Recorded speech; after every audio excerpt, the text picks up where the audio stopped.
পালং শাকের এই সিজনের সময় সবাই কম বেশি পালং শাকের লুচি, পুরি বা কচুরি একবার না একবার ট্রাই করে দেখেছেন।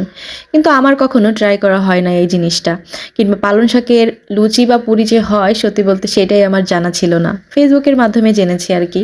তো ভাবলাম যে আমি একটু ট্রাই করে দেখি আসলে এটা খেতে কেমন হয়। তো চলুন আমি কিভাবে বানিয়েছি আপনাদের সাথে একটু শেয়ার করি। তো সবার প্রথমে পালং শাকটা ভালোভাবে সেদ্ধ করে নিয়েছি।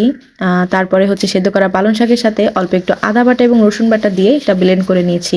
এখন আমি লুচি বা পুরির জন্য খামিরটা রেডি করে নিব। সেজন্য এখানে আমি ময়দা নিয়েছি, সাথে পরিমাণ মতো লবণ, শুকনো মরিচের গুঁড়া, ধনিয়ার গুঁড়া, জিরার গুঁড়া এবং পালং শাক বাটাটা দিয়ে ভালো মতো খামিরটা রেডি করে নিব। এখানে আমি একটু বেসন ব্যবহার করেছিলাম যাতে পুরি বা লুচিটা খাস্তা হয়। এরপর ছোট ছোট করে লেচি কেটে এইভাবে বেলে নিয়েছি, বেলে এখন ভেজে নিচ্ছি। তো সত্যি বলতে এইটা প্রথমবার ট্রাই করেছি, আমার কাছে খারাপ লাগে নাই, মোটামুটি ভালোই ছিল। তবে আমার কাছে মনে হয়েছে যে এই লুচি বা পুরিটা ডাল কিংবা মাংসের সাথে সার্ভ করলে খেতে হয়তো আরও বেশি ভালো লাগতো।